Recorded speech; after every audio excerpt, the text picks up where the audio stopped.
Welcome to Military Transition Wellness, the podcast exclusively for military transitioners. I'm your host, Michelle Seidling. It's a pleasure having you on the show today. This podcast is available on multiple platforms, including YouTube, Apple Podcasts, Spotify, and others. Please be sure to subscribe on your favorite podcast platform to be informed as new episodes become available. If you enjoyed today's episode or any of our episodes, please rate and review the podcast on your favorite platform. As always, check out our website at foodexperienceunplugged.com for some resources as you begin your health journey. And today we have David Richards. David is an international best-selling author, life strategist, yoga instructor, can't wait to hear about that, and Marine Corps veteran. And he helps people become the best version of themselves. David, welcome to the podcast.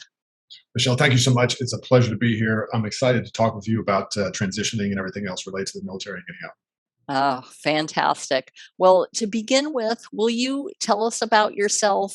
Tell us about your experience, your Marine Corps experience. Yeah, so when you think about what small percentage of the population actually serves in the military, I can only imagine there's even smaller percentage that was born in the military and then ended up serving in it too. So my father was a career Marine, was in for 31 years, grew up all over the place, so up and down the East Coast, and then 3 years in Japan when I was 10, 11, 12, and 13. So really tremendously impactful experience to go and live abroad in the late 70s, early 80s. And then come back to the US where 99.5% of the population had not done what I had done. And so that was fascinating and really not knowing what to do. Once I got done with school, I joined the military because I knew it was familiar. I knew it. They helped pay for college. So I got a bachelor's degree, joined the Marines, and hadn't really grappled with the kind of the reality that I didn't like moving around. I didn't learn to appreciate the benefits of it. I resented always having to make new friends and start over. And then I curiously made that my profession. So I was doing that for a living. And while I enjoyed it, at some point I got to the realization that I want to do something else. And as terrifying as it was, I wanted to see what the world away from the military was like, because I really had no exposure or experience to that whatsoever. So made the decision in 2006 to get out, jumped into yoga immediately upon getting out just by accident.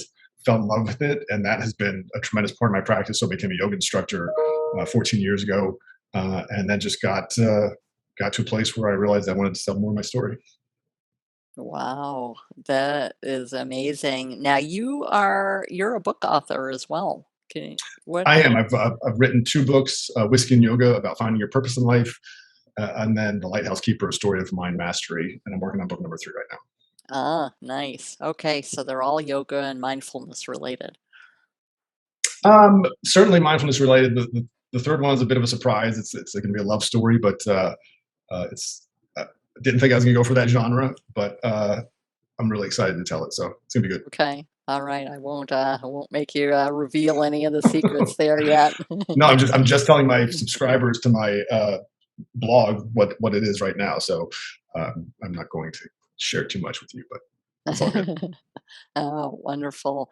Now, tell us about your transition from military service when it came time to, okay, I want to go explore something else. How was that transition process?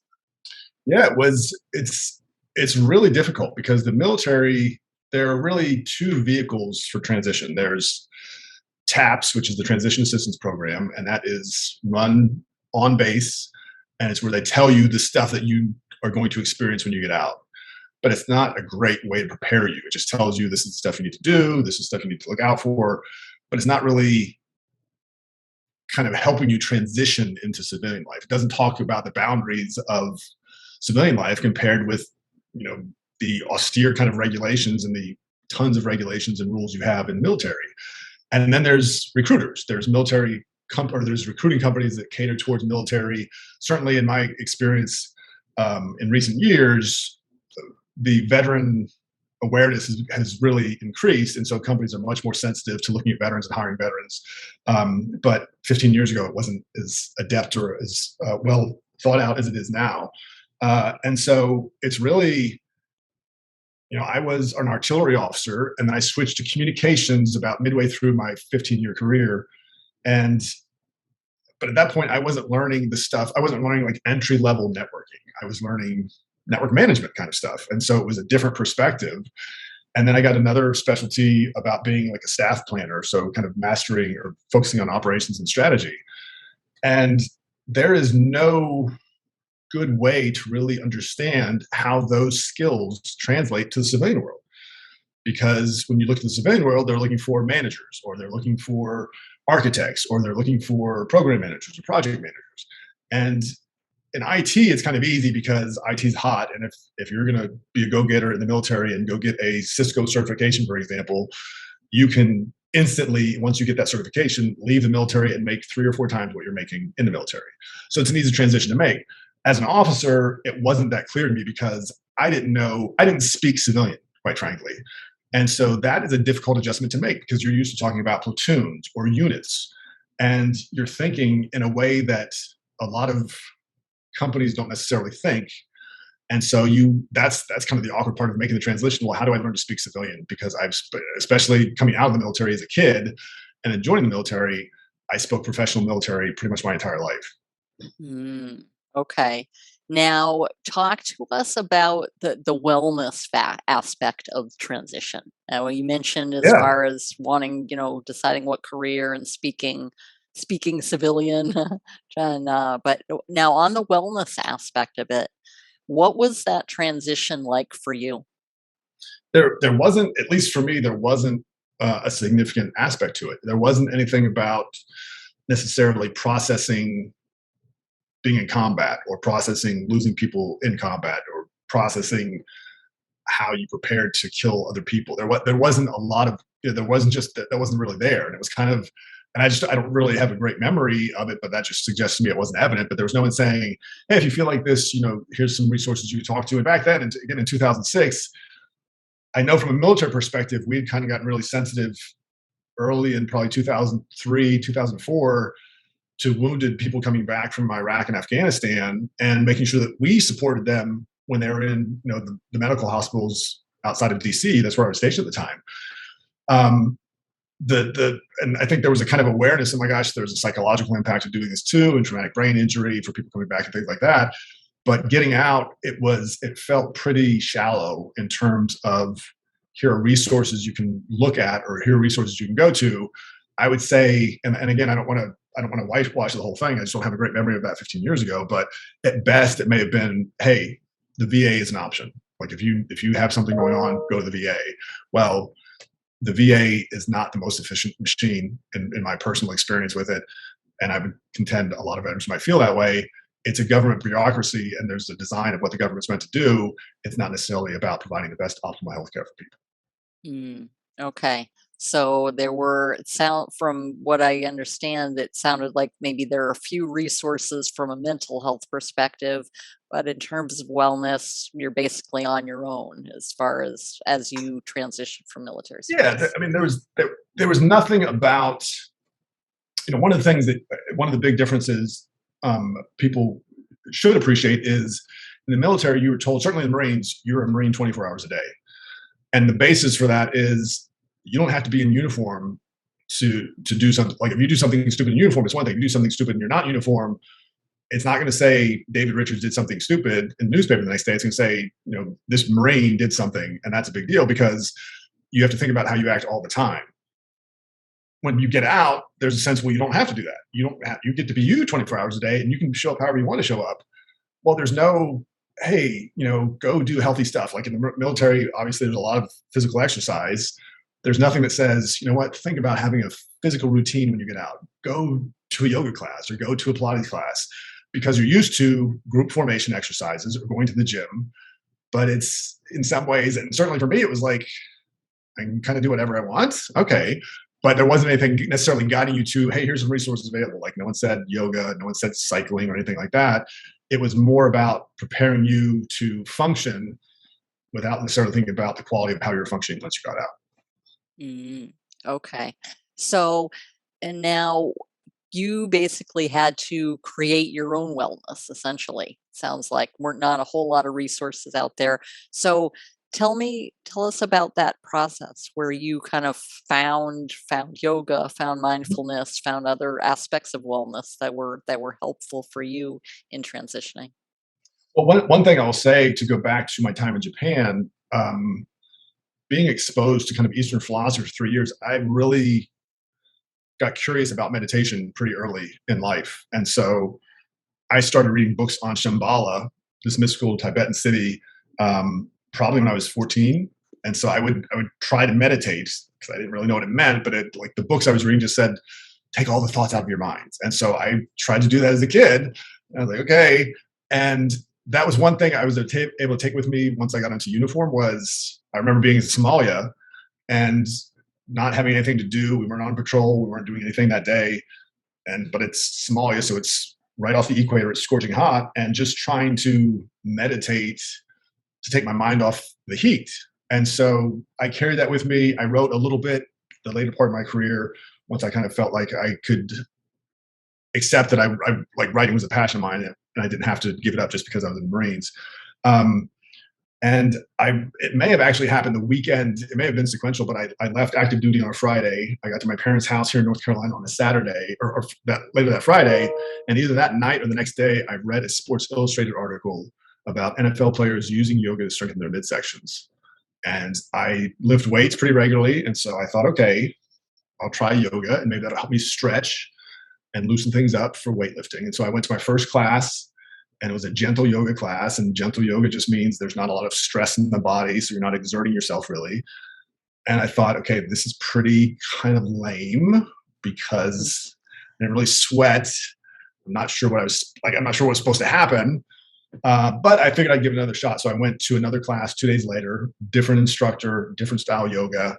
We're probably 30, 40 minutes in, and I am drenched in sweat from moving my body around. And I'm like, what is happening? This is insane. I don't get what's happening. And then we do Shavasana at the end. If you've never taken a yoga class, Shavasana is just where you lie still on the ground on your mat. And it's not really a meditative state, but you just kind of are. You're just there. And that was such a sublime feeling for me. And I was like, what just happened? Like, what was that? And so I started listening to the yoga teachers when they spoke, and it was all about being present, like present. I was like, you can be present? Like it's just, I didn't even know what that really meant. I never really thought about being present as something that you could aspire to, or even something that you necessarily had to be aware of. And I started to kind of get addicted to that. I was like, okay. And so within a few months, I knew I wanted to be a yoga instructor. Probably 6 months after, probably about almost a year after my first class is when I got certified as an instructor. And then it was just, okay, what is this? What is this being present? And how do I get there? And so that was just taking yoga classes. And that was the biggest thing that really I looked at from a wellness perspective. Was my body was in pretty good shape. Emotionally, I was wherever I was, trying to make a transition from a life that I'd known for 30 something years to a life I really had no conception of. But mentally, that was where yoga kind of tapped into not just the mental aspect, but also the spiritual aspect.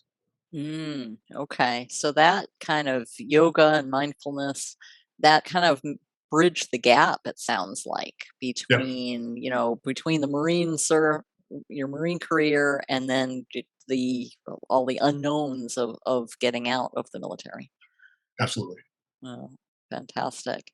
Oh, now you mentioned focus a lot on mindfulness. That's kind of your main area. Will you tell us a little bit about that and some what are some key aspects of mindfulness that are important to anyone transitioning?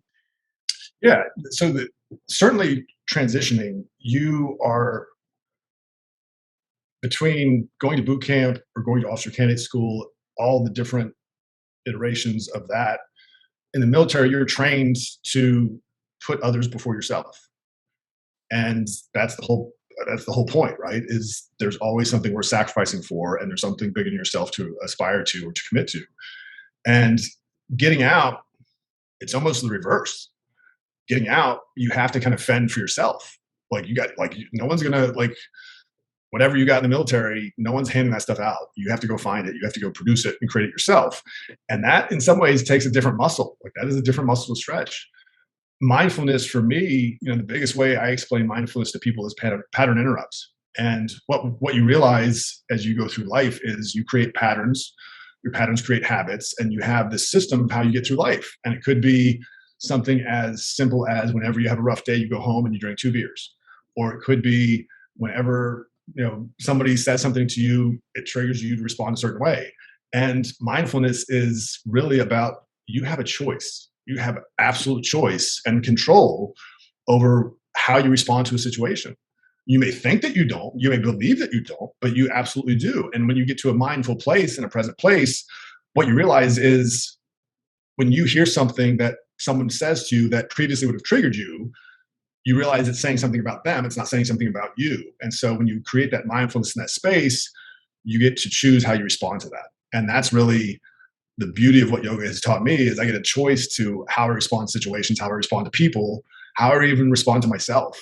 And realizing that after growing up in a culture where you didn't really have choices sometimes, and your choices in some cases were made by other people, whether it was sending you into harm's way or telling you where you're going to move, you do have a choice. And so that's the biggest thing to take away is mindfulness is a gateway for you to discover and fulfill your true self. I love that. I love just as far as you're deciding how to act or react and so forth. Now looking back through your Marine career, how helpful would mindfulness have been if you had known? I don't know, it's kind of maybe water under the bridge, but as far as, is that something that is helpful in those types of circumstances as well? Absolutely. And for me, that was one of the biggest takeaways I took from my time in Japan as a kid was, as a kid, especially as a guy, I was kind of enamored with samurai. I mean, they look so much different from our Civil War people. Like they had helmets and like wild ornamentation and masks, and they fought with swords. And like Americans, we have no sword culture. Like we didn't fight with swords really because we already had pistols by the time everything came over. Or at least I don't remember any great American duels with swords or wars with them anyway. But there's this code that samurai live by, and this Bushido code, and it was really so beautifully expressed in the idea and the ideal of the samurai. And I took that into my military career. And it wasn't always easy. Sometimes it manifests itself as writing poetry. Nobody else that I served with wrote poetry. And when people found out about it, they're like, "Are you gay?" I'm like, no, just like I like to express myself in poetry. Like I can see something and like, I want to write a poem about that. Doesn't have anything to do with my sexuality. So in some sense, it was cool because I finally kind of established myself that, hey, this is who I am.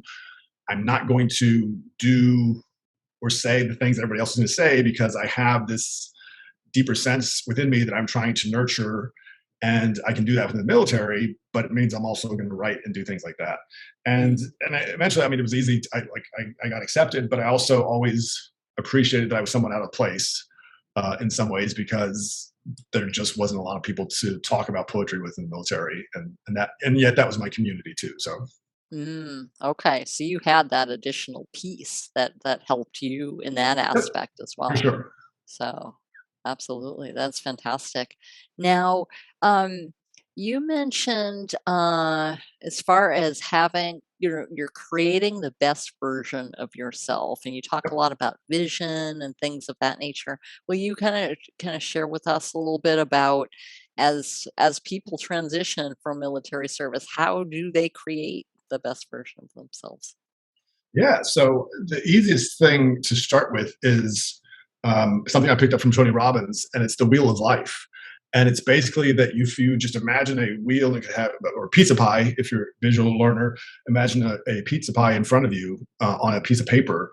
And each slice of the pizza is a different aspect of your life. So it could be financial, it could be family, it could be relationship, it could be social, fitness, mental well being. And do an assessment on a scale of 1 to 10 on where you think you are in your life right now based on where you want to be.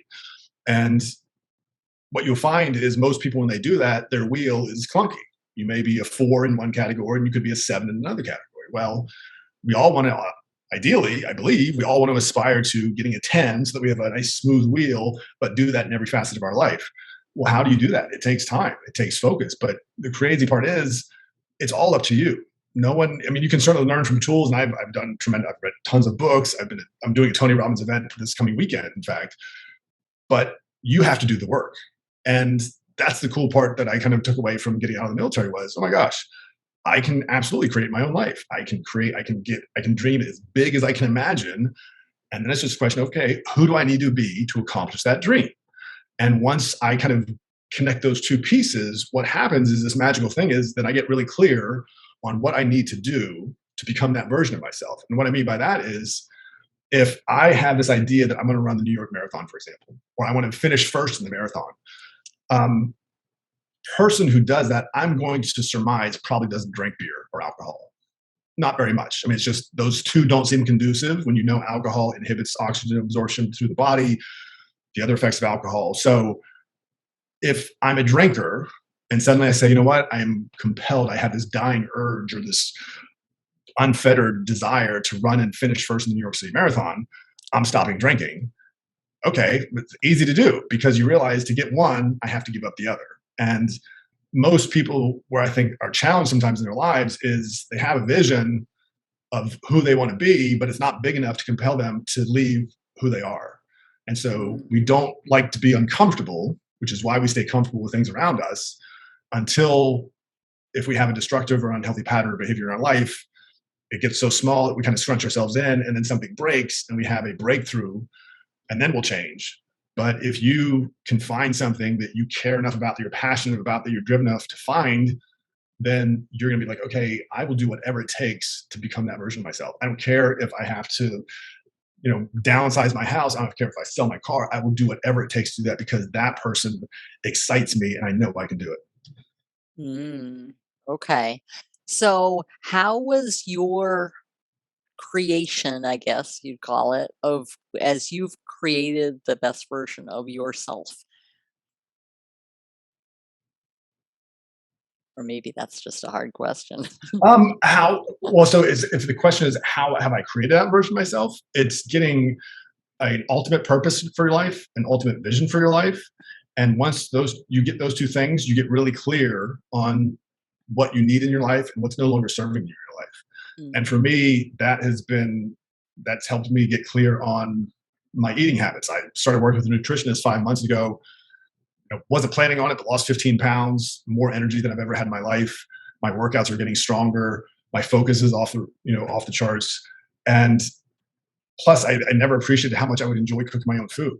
So it's this tremendously empowering thing where I'm eating all natural ingredients, some protein powders, but lots of vegetables, lots of fruit, and never thought that I could look or feel this good at this point in my life.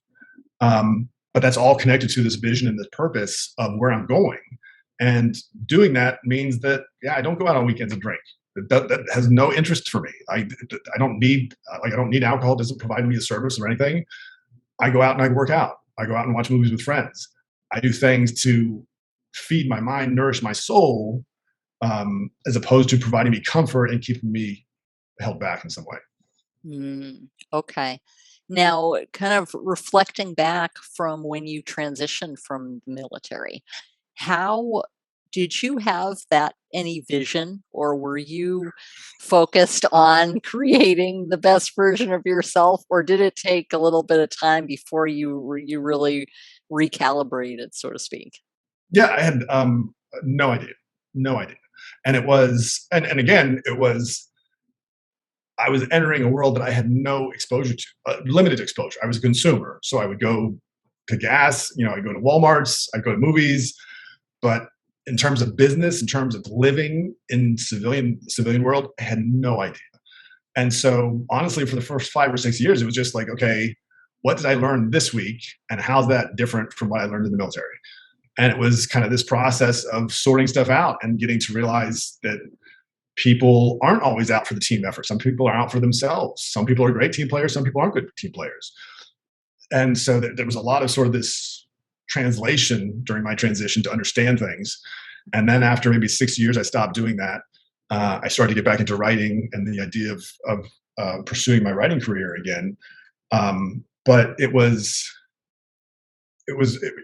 for my transition, it was more about learning what it meant to be not associated with the military.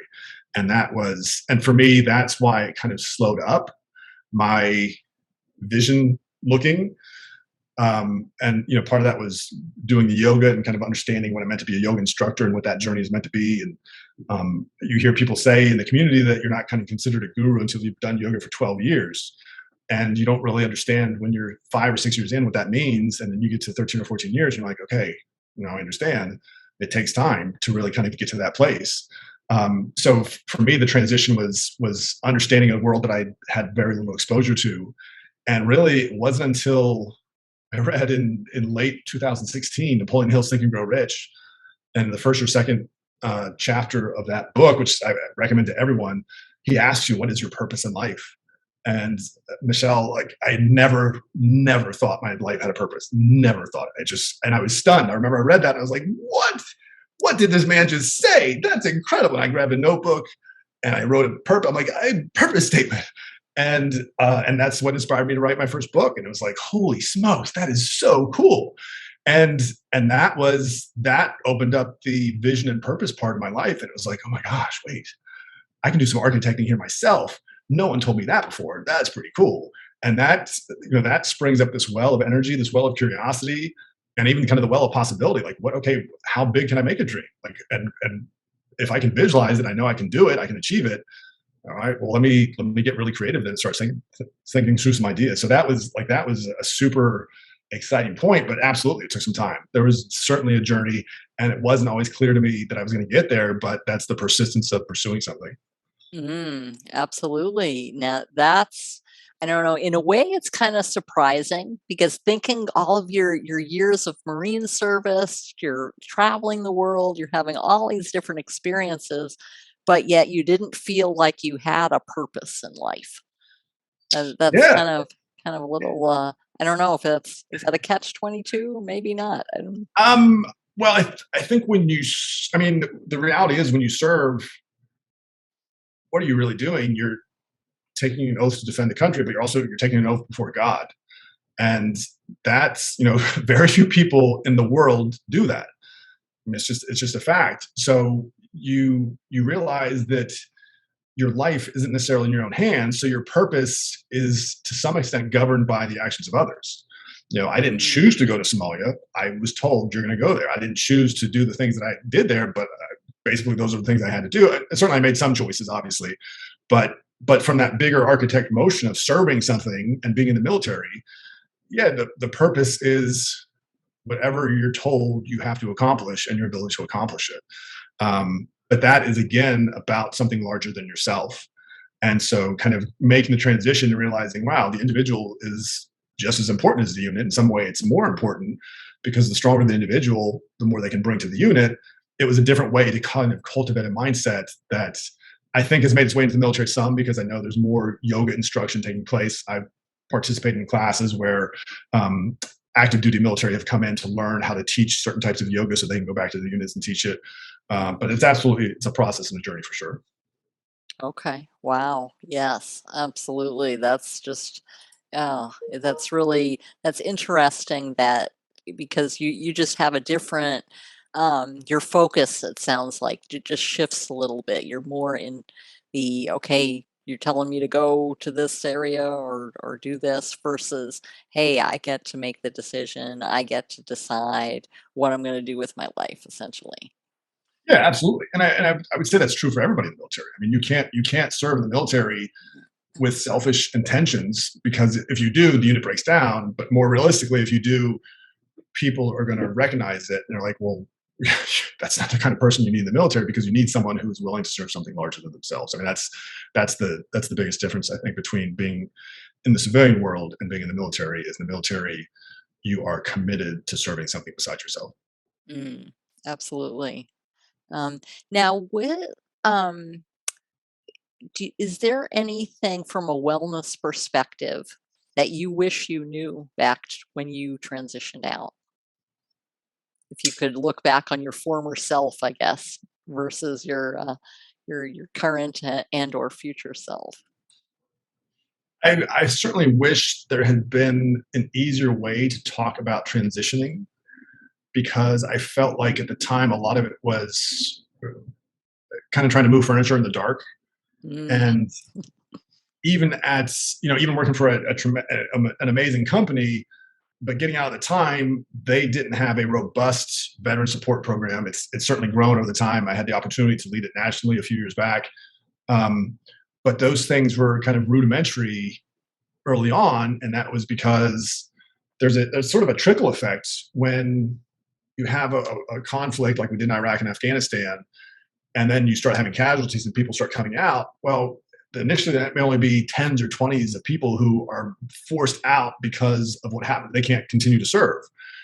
And so it's very easy in a country of 350 million people for those tens and twenties to get lost.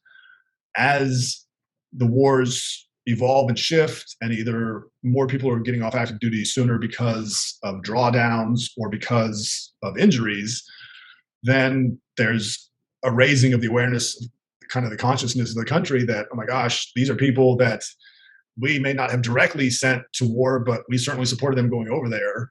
And now there's a responsibility we have to help them come back from what they experienced and be effective and contributing members of society. And to see how that's evolved, certainly over the last 14 to 15 years, has really been admirable, because it is hard to quantify some of that stuff. It's the military is such a unique environment in that you are held to the highest standards, and you are asked to do some of the most awful things you can do to potentially to someone else. And it's hard to quantify the tax that a human bears in upholding that responsibility. And it's something that I think collectively, certainly not just as a country, but as a people on the planet, we need to look at that more holistically.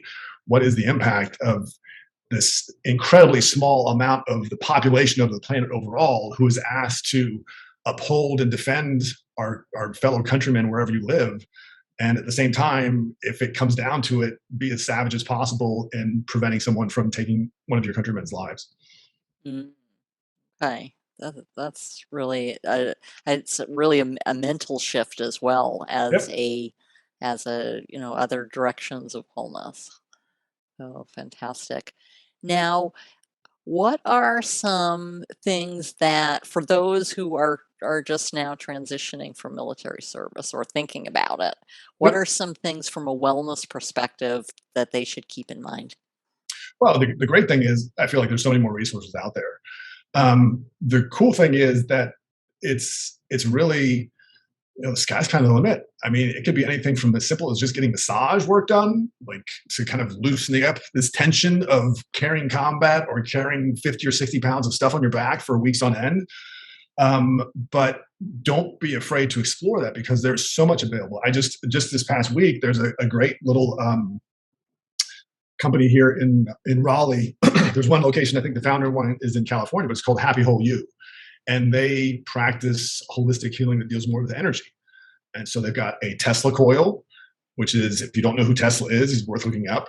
But they have red light therapy, they have infrared saunas, and this stuff sounds space aged or weird, but you kind of have to realize you are energy. Like we all live in physical bodies, we feel the physical body, but it's all made of atoms. They're all vibrating at a certain frequency, because that's all that matter is.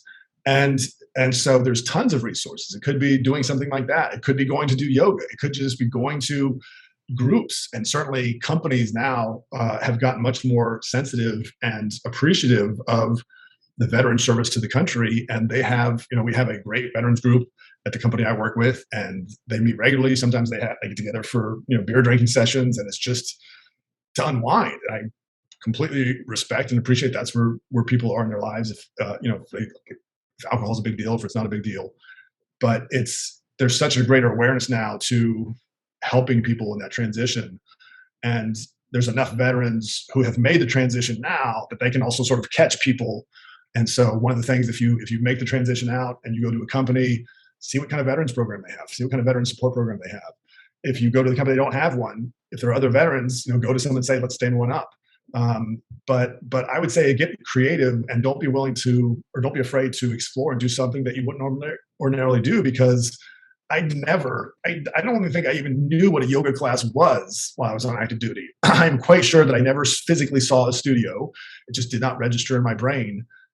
That's fantastic. So, be curious about who you can be, and kind of just go where your instinct tells you to go.